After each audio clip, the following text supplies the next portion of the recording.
تو اس لیے ایک تو اس بات پر متنبہ میں اپنے آپ کو پہلے اور اپنے واسطے سے دوسرے حضرات کو کرنا چاہتا ہوں کہ ہم سچی بات ہے کہ مفتی جو ہے وہ بہت بڑا منصب ہے، اتنا بڑا منصب ہے کہ علامہ نووی رحمۃ اللہ علیہ نے اور علامہ ابن قیم رحمۃ اللہ علیہ نے اس کو توقیع عن رب العالمین سے تعبیر فرمایا، توقیع عن رب العالمین، کہ جب کوئی مفتی فتویٰ دیتا ہے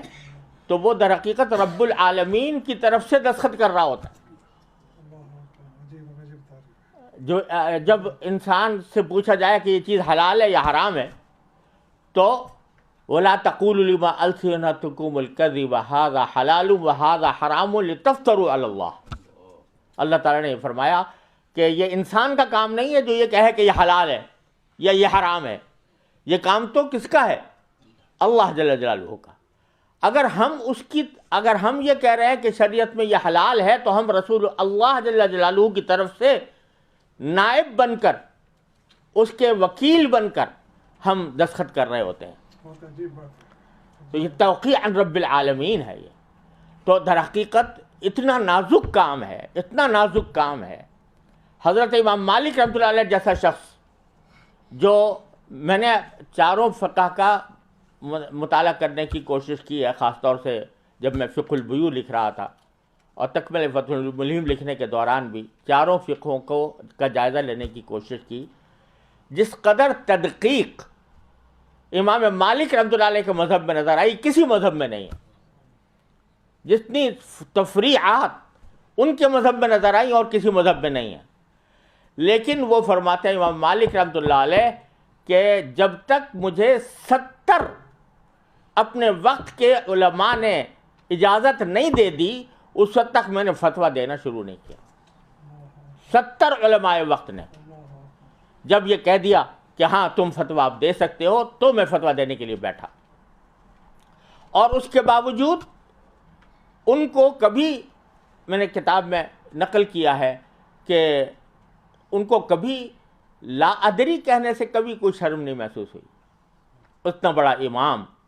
ان کے ایک شاگرد کہتے ہیں کہ میں ایک مرتبہ بیٹھا ہوا تھا تو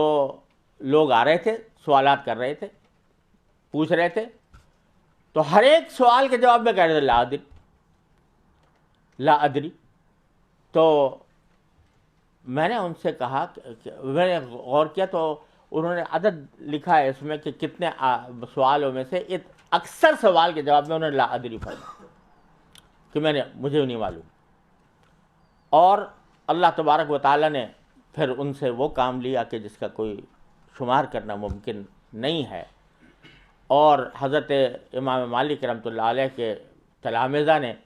ان کا علم پھیلایا۔ اور ساتھ میں کوئی شخص ایک مرتبہ کسی شخص نے کہا کہ حضرت یہ تو ایک خفیف سا مسئلہ ہے، معمولی سا مسئلہ ہے، تو فرمایا کہ لیس فی الفقہ شیء خفیف، فقہ میں کوئی چیز خفیف نہیں ہوتی۔ اس واسطے یہ کہہ کر میں جواب نہیں دے سکتا چاہے جب تک کہ مجھے پورا علم یقینی درجے میں حاصل نہ ہو جائے۔ اتنے بحر زخار ہونے کے باوجود ان کی احتیاط کا یہ عالم تھا۔ اللہ تبارک و تعالیٰ اپنے رحمت سے ہمیں اس خطرے سے کہ جب کوئی شخص مستفتی بنتا ہے، سوال کرتا ہے، تو بزرگوں نے فرمایا کہ وہ مفتی کو، جواب دینے والے کو، اپنے اور جہنم کے درمیان ایک واسطہ بناتا ہے، اپنے اور جہنم کے درمیان ایک واسطہ بناتا ہے کہ میں جہنم میں نہ جاؤں، جو کچھ ذمہ داری ہے وہ اس شخص کے گردن پر ہے۔ امام محمد رحمۃ اللہ علیہ سے پوچھا گیا، امام محمد بن حسن شیبانی رحمۃ اللہ علیہ سے، کہ آپ کو ہم ہر وقت دیکھتے ہیں کہ فکر مند رہتے ہیں، مغموم رہتے ہیں، تو اور ایسا جیسے کوئی آدمی حشاش بشاش ہوا کرتا ہے، اس طرح کی کیفیت نہیں ہوتی۔